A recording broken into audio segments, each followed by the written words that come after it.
Class 7 ভূগোলের প্রথম chapter পৃথিবীর পরিক্রমণ। আজকে আমরা এই চ্যাপ্টার সম্পর্কে দেখব কি কি আমরা পড়ব। মূলত এখানে আমরা পৃথিবীর দুটো গতি পড়ব, একটা পরিক্রমণ গতি আর একটা আবর্তন গতি। তারপরে আমরা পড়ব অপসুর অনুসুর। তারপরে আমরা পড়ব আবর্তন গতির ফলাফল আর পরিক্রমণ গতির ফলাফল, পৃথিবীর আবর্তনের প্রভাব পড়ব আমরা। টুকটাক জিনিসগুলো আমরা এই চ্যাপ্টারে পড়বো, ঋতু পরিবর্তনটাও পড়বো। বোঝা গেল? তাহলে শুরু করি ডিটেলস এই চ্যাপ্টারটা। আমরা প্রথমে আমরা জানবো মহাকর্ষ বল কাকে বলে। মহাকর্ষ বল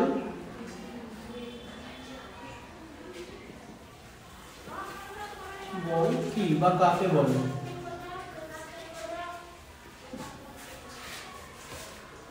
মহাবিশ্বের প্রতিটা বস্তুই একে অপরকে আকর্ষণ করে। যেমন ধরো এখানে আমি আছি, আমার সামনে সুজন আছে, আমি সুজনের দিকে আকর্ষণ বল প্রয়োগ করছি, সুজনও আমার দিকে আকর্ষণ বল প্রয়োগ করছে। যখন আমরা দড়ি টানাটানি খেলা খেলবো তখন এটা খুব পরিষ্কার বোঝা যায়। ধরো দুজনকে দুটো দড়ি ধরে দিলাম, একটা দড়ি দুজনকে ধরিয়ে দিলাম, বললাম টানো। একজন টানে না দুজনের দিকে টানে? কি ঘটে? দুজনের দিকে টানে। তো তেমনি প্রত্যেকটা বস্তুই কিন্তু একে অপরকে টানছে, নিজের কাছের দিকে টানছে বা আকর্ষণ করছে। এটাই হচ্ছে মহাকর্ষ বল। তাহলে মহাকর্ষ বল কি কি উত্তর লিখব? পৃথিবীতে বা মহাবিশ্বের প্রতিটা বস্তুই একে অপরকে আকর্ষণ করে। বইয়ের দিকে দেখো সব পাবে। মহাবিশ্বের প্রতিটা বস্তুই একে অপরকে আকর্ষণ করে। পেয়েছো না পাওনি? এটাই হলো মহাকর্ষ বল। বোঝা গেছে? প্রতিটা বস্তুই বা সব বস্তুই পরস্পরকে আকর্ষণ করে, এটা হচ্ছে মহাকর্ষ বল। এখন জিতবে কে? দড়ি টানাটানি খেলায় জিতবে কে? যে বেশি জোরে টানতে পারবে, তাই তো? যার গায়ে শক্তি বেশি। শক্তি বেশি কেন হবে? তার ভর বেশি হতে হবে। অর্থাৎ যে বড় হবে, যার আকার বড় হবে, যার ভর বেশি হবে, সে বেশি জোরে আকর্ষণ করবে, আর যার কম হবে সে কম জোরে আকর্ষণ করবে।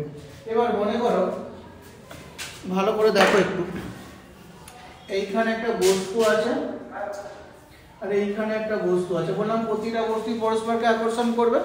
তাহলে এ বস্তু ও বি বস্তুকে আকর্ষণ বল প্রয়োগ করবে, আবার বি বস্তুটাও এ বস্তুর দিকে আকর্ষণ বল প্রয়োগ করবে। বুঝতে পারছো? দড়ি টানাটানিতে এটাকে দড়ি কল্পনা করো, তাহলে একে অপরকে টানছে, পরস্পর দিকে টানছে। এখন জিতবে কে? যে বড়। কেন? কারণ এর আকর্ষণ বল বেশি। বোঝা গেল? তাহলে কার মহাকর্ষ বলের পরিমাণ বেশি হবে? যার ভর বেশি হবে। অর্থাৎ মহাকর্ষ বল কার সঙ্গে সম্পর্কযুক্ত হলো? তার ভরের সঙ্গে। ভর যত বেশি হবে মহাকর্ষ বলের পরিমাণ তত বাড়বে।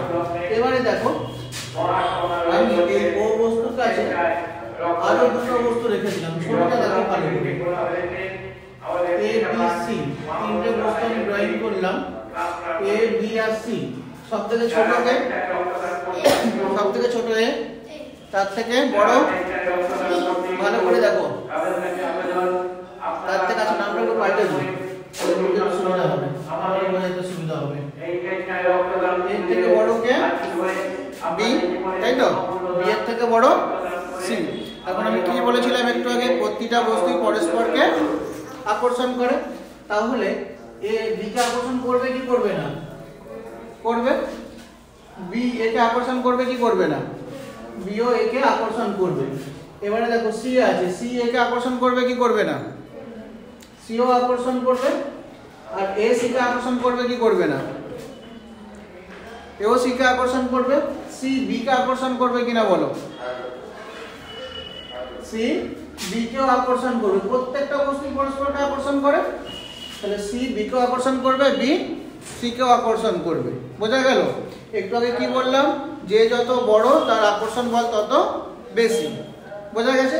এখন দেখো এর কাছে কে আছে বলো? বি না সি? ছবি দেখে বলো, এর কাছে কে আছে? বি না সি?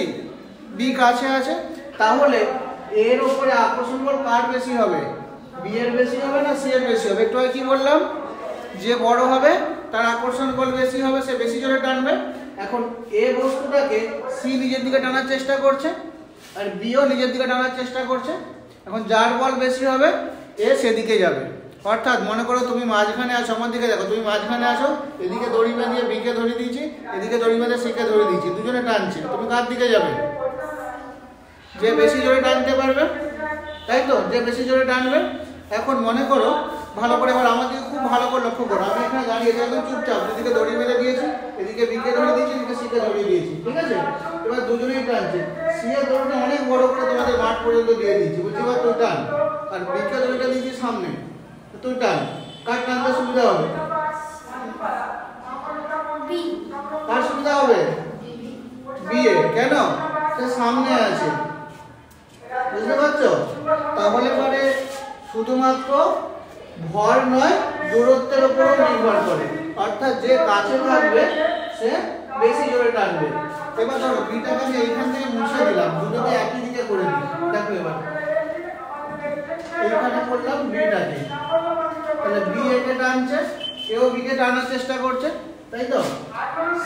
সিও একে টানছে আর এও সিকে টানার চেষ্টা করছে, তাহলে বি এর উপরে কে বেশি জোরে টানবে? বি না সি? কার সঙ্গে সম্পর্কযুক্ত? প্রথমে কি বলেছি? তাদের আকারের সঙ্গে সম্পর্কযুক্ত, যে বড় হবে সে বেশি জোরে টানবে, তাহলে সি তো জোরে টানবে, পরিষ্কার বোঝা গেল। বি এর জোরটা কম হবে না বেশি হবে? সি এর তুলনা করতে বলছি না, বিও জোরে টানবে। কেন? কারণ সে কাছে আছে, বোঝা গেল? তাহলে বস্তুর মহাকর্ষ বল কার কার সঙ্গে সম্পর্কযুক্ত হলো? মহাকর্ষ বল কিসের সঙ্গে সম্পর্কযুক্ত?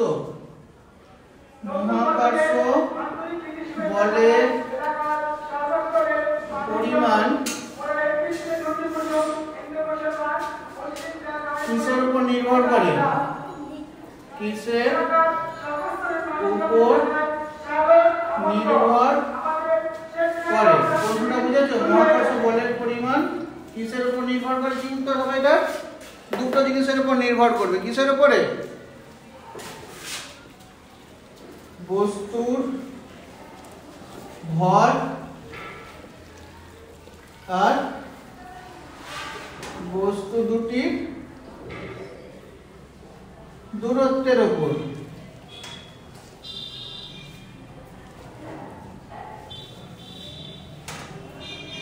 তাহলে মহাকর্ষ বল কার কার উপর নির্ভর করবে? একটা হচ্ছে বস্তুর ভরের উপর, সে কত বড় বা ছোট তার উপর নির্ভর করবে, আর দুটি বস্তু কত দূরে আছে তার উপর নির্ভর করবে। বোঝা গেল এই পর্যন্ত?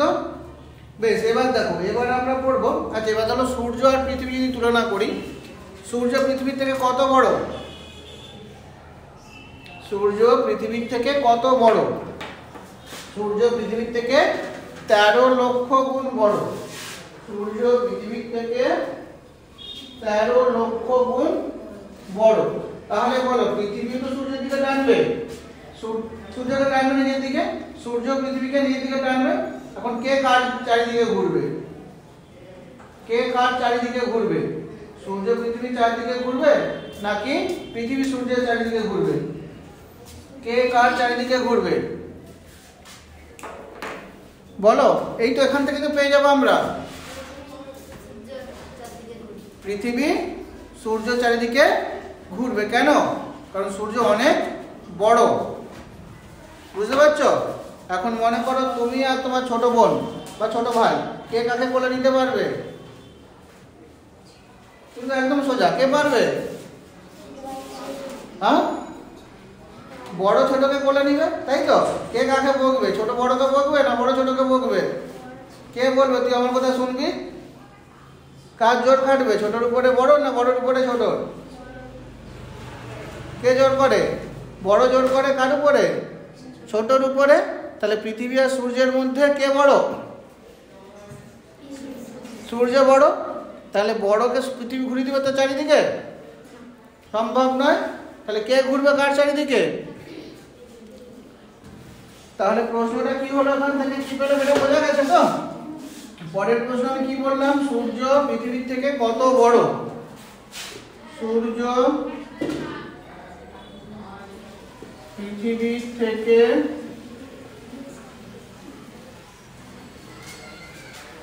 কত বড়? কত বড় কি উত্তর পেলাম?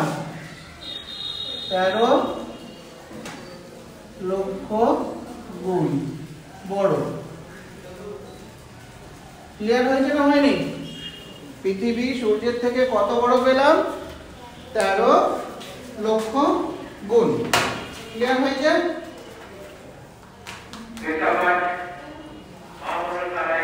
এবার আমরা দেখব পৃথিবীর কটা গতি। পৃথিবীর কটা গতি? পৃথিবীর দুটো গতি। কি কি? একটা আবর্তন গতি আর একটা পরিক্রমণ গতি।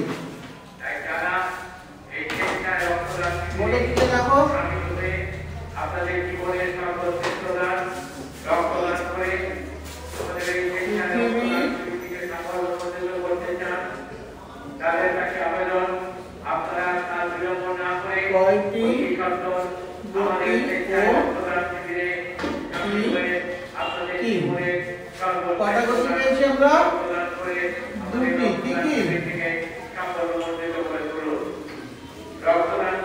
আবর্তন গতি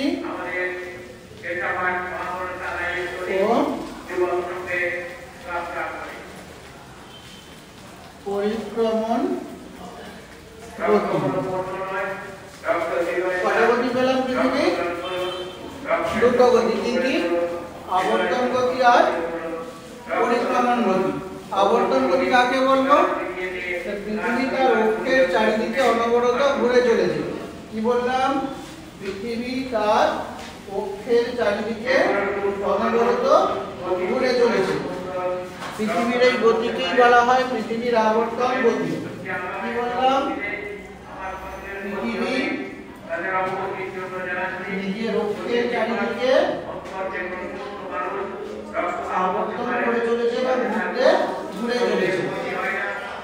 একবার ঘুরতে সময় লাগে প্রায় 24 ঘন্টা। আবর্তন গতি কাকে বলবো? পৃথিবী তার অক্ষের চারিদিকে অনবরত ঘুরেই চলেছে। পৃথিবী তার অক্ষের চারিদিকে অনবরত ঘুরেই চলেছে। মনে করো এটা পৃথিবী, বোঝা গেল? এটা তার অক্ষ। এখন এই জিনিসটা কি করবে? অনবরত ঘুরে চলেছে। লাট্টু দেখেছো? লাট্টু, হ্যাঁ, ঘুরিছ? হ্যাঁ, কিসের উপর ঘুরে? একটা পিনের উপর, দড়ির উপরে ঘুরে। কিসের উপর ঘুরে? এটা একটা পিন থাকে না, তার চারিদিকে ঘুরতে থাকে। লাট্টুর মতো পৃথিবীও ঘুরে চলেছে। বোঝা গেল? একেই বলা হচ্ছে পৃথিবীর আবর্তন গতি। পৃথিবী কোন দিক থেকে কোন দিকে আবর্তন করে? এগুলো সব আগে পড়ে এসেছো। পৃথিবী পশ্চিম থেকে পূর্ব দিকে আবর্তন করে। প্রশ্নগুলো বোঝো আগে। আবর্তন গতি কাকে বলবো? পৃথিবীর আবর্তন গতি কাকে বলে? এখান থেকে 3টে প্রশ্ন হবে। পৃথিবী কোন দিক থেকে কোন দিকে আবর্তন করছে, আর পৃথিবীর আবর্তনের সময়কাল কত? কত সময় লাগে এক পাক ঘুরতে? কত সময় লাগে এক পাক ঘুরতে? সময় লাগে, অ্যাকচুয়ালি সময় লাগে 23 ঘন্টা 56 মিনিট প্রায়, তাই তো? এটা আমরা ধরে থাকি 24 ঘন্টা। বোঝা গেল? অ্যাকচুয়াল সময় কত লাগে? 23 ঘন্টা 56 মিনিট। তাকে আমরা ধরে থাকি প্রায় 24 ঘন্টা। তাহলে সময়কাল বোঝা গেল? পৃথিবীর একবার আবর্তন করতে কত সময় লাগে? 24 ঘন্টা। পৃথিবী কোন দিক থেকে কোন দিকে আবর্তন করে? প্রশ্নগুলো বোঝে নাও আগে। পৃথিবী কোন দিক থেকে কোন দিকে আবর্তন করে?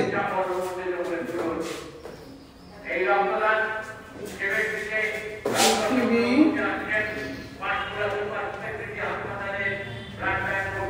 কোন দিক থেকে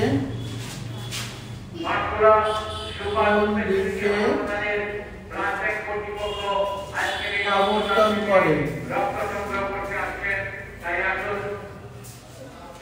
কোন দিক থেকে কোন দিকে আবর্তন করে? পৃথিবী পশ্চিম থেকে পূর্ব দিকে আবর্তন করে। দেখো সব পাবে, বইয়ে দিকে মন দাও।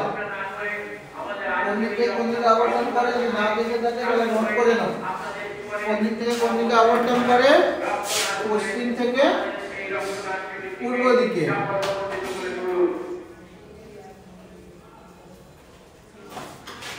পূর্ব দিকে।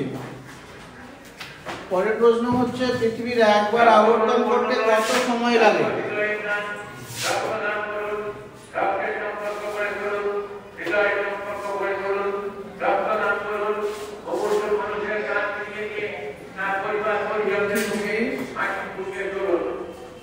আবর্তন গতির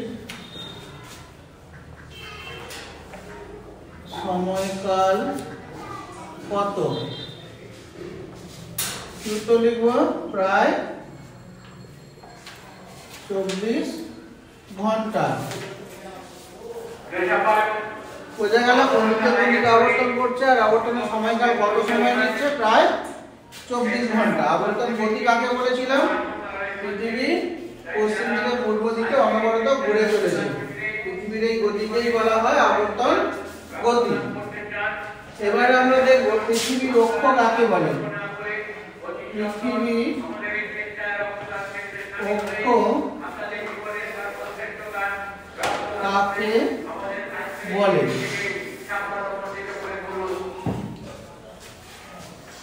লাট্টুটা যেমন পিনের উপরে ঘুরে, তেমনি পৃথিবীটা কার উপরে ঘুরছে?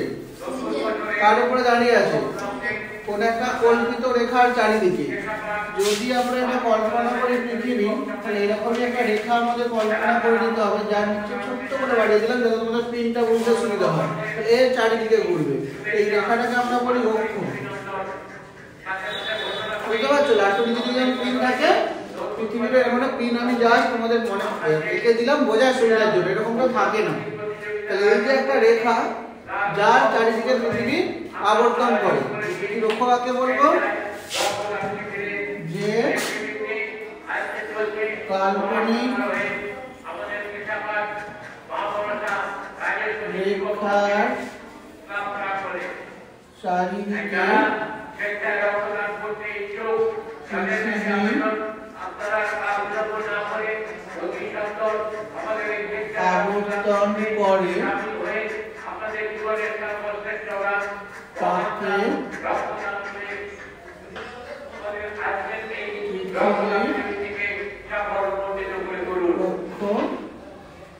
বলে।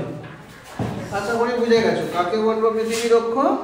যে কাল্পনিক রেখার চারিদিকে পৃথিবী আবর্তন করে চলেছে তাকে বলবো আমরা পৃথিবীর অক্ষ। এবার দেখব পৃথিবী আবর্তনের সাথে সাথে পরিক্রমা করে চলেছে। পৃথিবী তো নিজের অক্ষের চারিদিকে ঘুরছেই, সেই সাথে সূর্যের চারিদিকেও ঘুরছে। একটু বোর্ডের দিকে দেখো, এটা যদি পৃথিবী হয় তাহলে পৃথিবী সূর্যের চারিদিকে ঘুরছে। এখানে রয়েছে সূর্য,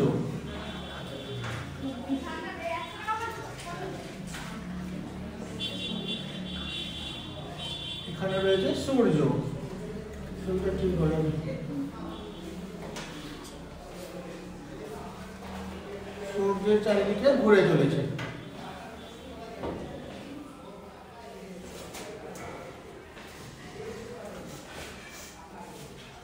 কার চারিদিকে ঘুরছে পৃথিবী? সূর্যর চারিদিকে। এই রাস্তাটা ধরে ঘুরছে, এই রাস্তাটাকে আমরা বলি কক্ষপথ। এই রাস্তাটার নাম হচ্ছে কক্ষপথ। এটা দেখতে উপবৃত্তাকার। কক্ষপথটা দেখতে কেমন? দেখতে হয় উপবৃত্তাকার। আর এই রাস্তাটা কতখানি, অর্থাৎ এখান থেকে শুরু করে ঘুরে ঘুরে এসে যদি আবার এইখানে ফিরে আসে তাহলে কতখানি পথ এলো? এটা প্রায় 95 কোটি কিমি। রাস্তার পরিমাণ 95 কোটি কিমি, অর্থাৎ পৃথিবীর কক্ষপথের পরিধি কত? অনেকগুলো প্রশ্ন একসাথে এসে যাচ্ছে। পৃথিবীর কক্ষপথ কাকে বলবো? যে পথে পৃথিবী সূর্যের চারিদিকে ঘুরে বা সূর্যকে পরিক্রমণ করে তাকেই বলা হয় পৃথিবীর কক্ষপথ। পৃথিবীর কক্ষপথ দেখতে কেমন?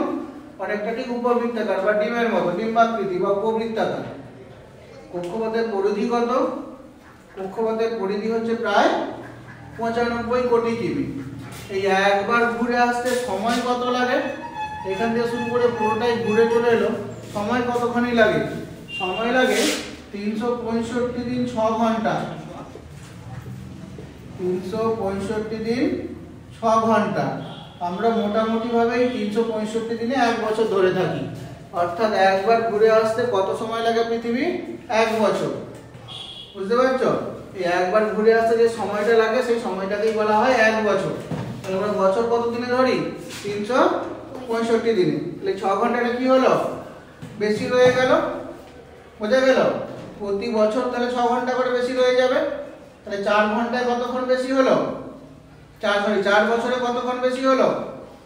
প্রতি বছর যদি 6 ঘন্টা থাকে তাহলে 4 বছরে কত বেশি হলো, 24 ঘন্টা। 24 ঘন্টা সমান কত সময়, একদিন। সেই জন্য 4 বছর ছাড়া ছাড়া 366 দিনে বছর হয়। এক বছর সমান কত দিন, 365 দিন। কিন্তু 4 বছর ছাড়া ছাড়া বছর কত দিনে হয়, 366 দিনে। সেই বছরটাকে আমরা বলি লিপ ইয়ার। কি বলি সেই বছরটাকে, লিপ ইয়ার বছর। লিপ ইয়ার বছর কত দিনে হয়, লিপ ইয়ার বছর 366 দিনে। আর সাধারণ বছর কত দিনে হয়, 365 দিনে। লিপ ইয়ার ক বছর ছাড়া ছাড়া হয়, 4 বছর ছাড়া ছাড়া। কেন, কারণ এই 6 ঘন্টা করে বেশি রয়ে যাচ্ছে। তাহলে 4 বছর হলে কত ঘন্টা হলো, 24 ঘন্টা বা একদিন। ওই জন্য একদিন যোগ করে দিয়ে 365 এক যোগ করে দিলে 366 দিন হবে। বোঝা গেছে? তাহলে পৃথিবীর পরিক্রমণ গতি কাকে বলবো, পৃথিবী তার কক্ষপথ ধরে সূর্যের চারিদিকে অনবরত ঘুরে চলেছে। পৃথিবী তার কক্ষপথ ধরে সূর্যের চারিদিকে অনবরত ঘুরে চলেছে। পৃথিবীর এই গতিকেই বলা হয় পরিক্রমণ গতি। পরিক্রমণ গতির সময়কাল কত, কত সময় লাগে পরিক্রমণ করতে, 365 দিন 6 ঘন্টা, প্রায় 6 ঘন্টা। 6 ঘন্টার একটু কম, 5 ঘন্টা 48 মিনিট 46 সেকেন্ড। কত ডিটেইলসে তোমাদের এখন যাওয়ার দরকার নেই, উচ্চ ক্লাসে পড়ে নিবে। মোটামুটি 365 দিন 6 ঘন্টা। বোঝা গেল? আচ্ছা, পৃথিবীর কক্ষপথ দেখতে কেমন, পৃথিবীর কক্ষপথ দেখতে হবে উপবৃত্তাকার। পৃথিবীর কক্ষপথের পরিধি কত, প্রায় 95 কোটি কিমি। অনেকগুলো প্রশ্ন এখানে এসেছে, আমি প্রশ্নগুলোকে নোট করে দিচ্ছি। এবার এখানটা আশা করি বুঝতে পেরে গেছো। কারো কোনো সমস্যা থাকলে বলো আমাকে, যে বুঝতে পারিনি এই জায়গাটা। 5টা প্রশ্ন নোট করে দিচ্ছি। একটা হচ্ছে পৃথিবীর পরিক্রমণ গতি কাকে বলে,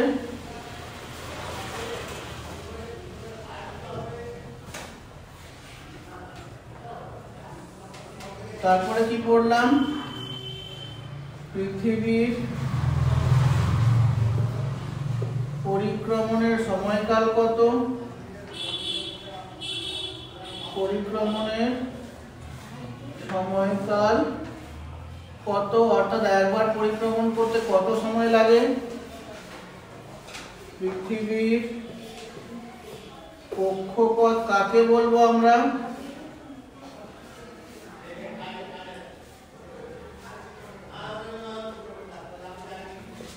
পৃথিবীর কক্ষপথের পরিধি কত,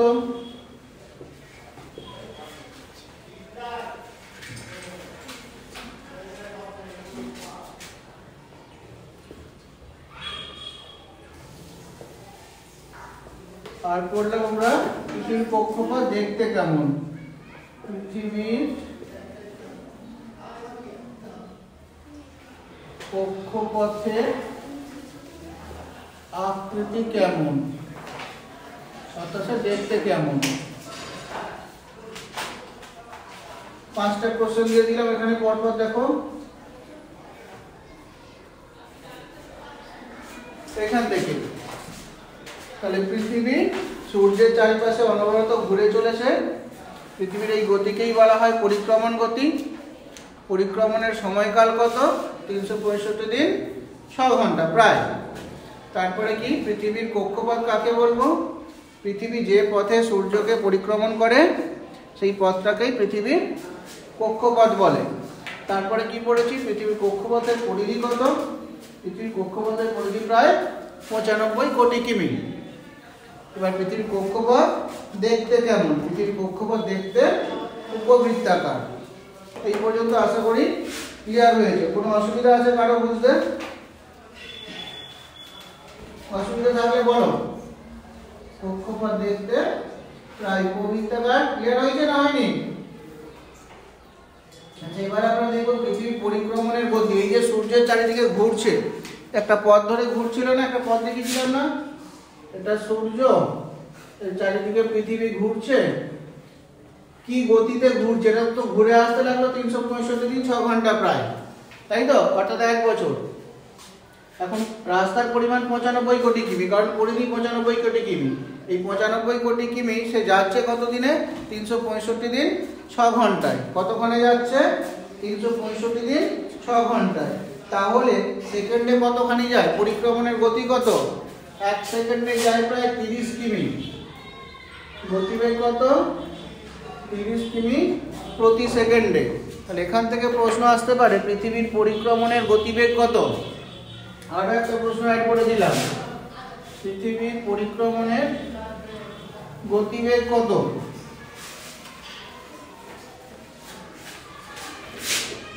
ছ নম্বর প্রশ্ন, পৃথিবীর পরিক্রমণের গতিবেগ কত? কি উত্তর লিখবে? সেকেন্ডে, এটার উত্তরটা একবার লিখে দিই, এটা সেকেন্ডে বা প্রতি সেকেন্ডে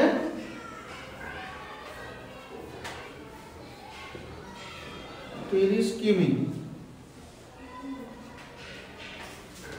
ক্লিয়ার হয়েছে? পৃথিবীর পরিক্রমণের গতিবেগ কত দেখলাম? পরিক্রমণের গতিবেগ প্রতি সেকেন্ডে 30 কিমি। আচ্ছা, এবার আমরা দেখবো মুক্তিবেগ। এটা হলে আজকে এখানে শেষ করব আমরা। দেখো, কোনো আমার দিকে দেখো, একটু মন দিয়ে শোনো, কোনো পাথরকে যদি আমরা উপরের দিকে ছুঁড়ে দিই তাহলে কি হবে? সেটা কি উপরের দিকেই থাকবে? কি ঘটে? এই পেনটাকে যদি আমি উপরের দিকে তুলে দিই, পেনটা কি উপরের দিকে চলে যাবে? কি ঘটবে? নিচের দিকে পড়বে। কেন? নিচের দিকে পড়লে কেন? উপর দিকে চলে গেল না কেন? আমি যখন সাইডে ছুঁড়ছি তখন ফিরে আসে, তো দিকে চলে গেল। তাহলে উপর দিকে ছুঁড়লে নিচে পড়ে গেল কেন? নিচের দিকে টানছে। পৃথিবী প্রত্যেকটা বস্তুকে নিচের দিকে টানছে, একে বলা হয় অভিকর্ষ বল। তাহলে কি দেখলাম? অভিকর্ষ বল কাকে বলবো? পৃথিবী প্রতিটা বস্তুকেই নিজের কেন্দ্রের দিকে টানছে, এই বলটাকে আমরা কি বলি? অভিকর্ষ বল। তাহলে রকেট কি করে উপরে চলে যায়? উপগ্রহ কি করে উপরের দিকে পাঠিয়েছি আমরা? রকেটে করে পাঠিয়েছি। রকেট কি করে চলে গেল? সে তো ফিরে আসেনি। আর ফিরে আসে? আসে কি? আর মানুষ যে চাঁদে গেছে রকেটে চড়ে, চলে গেছে, তো সে কি ফিরে এসেছে? ফিরে আসেনি আর, তাই তো। কেন আসেনি? কারণ কোনো বস্তুকে যদি আমরা প্রতি সেকেন্ডে 11.2 কিলোমিটার গতিবেগে উপরের দিকে ছুঁড়তে পারি, অর্থাৎ খুব জোরে যদি ছুঁড়তে পারি, তাহলে সে উপর দিকেই চলে যাবে, আর পৃথিবীতে আসবে না, আর ফিরে আসবে না। কোনো বস্তুকে যদি 11.2 কিলোমিটার প্রতি সেকেন্ডে উপরের দিকে ছুঁড়তে পারি, তাহলে সেটা পৃথিবীর অভিকর্ষ বলকে ছাড়িয়ে মহাকাশে চলে যাবে। এই গতিবেগটাকেই বলা হয় মুক্তিবেগ। তাহলে আর একটা কোশ্চেন এখানে নোট করে দিই, দিয়ে এখানে শেষ করবো আজকে। মুক্তিবেগ কি? মুক্তিবেগ কি? আচ্ছা, আরো একটা নোট রেখে দিই, অভিকর্ষ বল কাকে বলে? অভিকর্ষ বল কি? অভিকর্ষ বল কি? উত্তর লিখবে, পৃথিবীর প্রতিটা বস্তুকে নিজের কেন্দ্রের দিকে আকর্ষণ করছে, এই বলটাকেই পৃথিবীর অভিকর্ষজ বল বলা হয়। তাহলে মুক্তিবেগ কি? কোনো বস্তুকে যদি 11.2 কিলোমিটার পার সেকেন্ডে উপরের দিকে ছোড়া যায়, তাহলে সেটা পৃথিবীর অভিকর্ষজ বল ছাড়িয়ে মহাকাশে চলে যাবে, আর নিচে পড়বে না, পৃথিবী চারিদিকে ঘুরতে থাকবে। তখন সেই বেগটাকে বলা হয় মুক্তিবেগ। তখন সেই বেগটাকে কি বলি আমরা? মুক্তিবেগ। বুঝতে পেরেছো তো? পারোনি? কত গতিবেগে ছুঁড়তে হবে? প্রতি সেকেন্ডে 11.2 কিলোমিটার। এই স্পিডে যদি আমরা ছুঁড়তে পারি, তাহলে সেই বস্তুটা আর পৃথিবীতে ফিরে আসবে না, অভিকর্ষজ বলের মাত্রাকে ছাড়িয়ে মহাকাশে চলে যাবে এবং সেখানে সে ভেসে থাকবে। বুঝতে পারলে? তখন সেই বেগটাকে বলি আমরা মুক্তিবেগ। ক্লিয়ার হয়েছে? আজকে এই পর্যন্তই আমি পড়ালাম তোমাদেরকে। কারো কোনো জিনিসে অসুবিধা থাকলে বলো, একবার রিভিশন করে দিই। আমরা প্রথমে কি করেছি? মহাবিশ্বের প্রতিটা বস্তুই পরস্পরকে আকর্ষণ করে, সেই বলটাকে আমরা কি বলি? মহাকর্ষ বল। মহাকর্ষ বলের পরিমাণ কার উপরে নির্ভর করে? দুটো জিনিসের উপর নির্ভর করতো। কোন দুটো জিনিস? একটা হচ্ছে বস্তুর ভর, আর 2 নম্বর পয়েন্ট ছিল বস্তু দুটোর দূরত্ব, তার উপর নির্ভর করে। তারপরে আমরা কি পড়েছি বলো? তারপরে কি পড়েছি? মহাকর্ষ বল তো পড়লাম, তারপরে কি পড়েছি? সূর্য পৃথিবী থেকে কত বড়? কত বড়? প্রায় 13 লক্ষ গুণ বড়। সেই জন্যই পৃথিবী সূর্যের চারিদিকে পরিক্রমণ করে। এই সূর্যের চারিদিকে ঘোরাকেই বলা হচ্ছে পৃথিবীর পরিক্রমণ গতি। একবার পরিক্রমণ করতে সময় লাগে প্রায় 365 দিন 6 ঘন্টা, তাই তো? কিন্তু আমরা 365 দিনে বছর ধরে থাকি, 6 ঘন্টা অতিরিক্ত থেকে গেল। এই হিসাবটা মেলাবার জন্য 4 বছর ছাড়া ছাড়া 366 দিন আমরা বছর ধরে থাকি, তাই তো? একে বলা হয় লিপ ইয়ার বছর। বোঝা গেল? এই বছরকে বলা হয় লিপ ইয়ার বছর বা অধিবর্ষ। তারপরে পৃথিবীর কক্ষপথ সম্পর্কে আমরা কি কি জেনেছি? পৃথিবীর কক্ষপথটা দেখতে উপবৃত্তাকার। কেমন দেখতে? উপবৃত্তাকার কক্ষপথ। উপবৃত্তাকার কক্ষপথের পরিধি কত? প্রায় 95 কোটি কিমি। পৃথিবী কোন গতিতে তার কক্ষপথে ছুটে চলেছে? প্রতি সেকেন্ডে 30 কিলোমিটার গতিবেগে ছুটে চলেছে, অর্থাৎ পৃথিবীর পরিক্রমণের গতিবেগ কত। বোঝা গেল? আর পড়েছি আমরা পৃথিবীর অক্ষ, যে রেখার চারিদিকে পৃথিবী ঘুরে চলেছে সেটাই পৃথিবীর অক্ষ, তাই তো? এই অক্ষের চারিদিকে ঘুরতে কত সময় লাগে?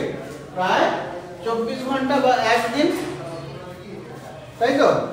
আর নিজের চারিদিকে ঘোরাকেই বলা হয় পৃথিবীর আবর্তন গতি। পৃথিবী তার অক্ষের চারিদিকে ক্রমশ ঘুরে চলেছে, এটাই পৃথিবীর আবর্তন গতি। একবার আবর্তন করতে কত সময় লাগে? প্রায় 24 ঘন্টা সময় লাগে। পৃথিবী কোন দিক থেকে কোন দিকে আবর্তন করে? পশ্চিম থেকে পূর্ব দিকে আবর্তন করে চলেছে। বোঝা গেল? ক্লাস এখানে শেষ করলাম। আর কিছু বলার থাকলে আমাকে জিজ্ঞাসা করতে পারো।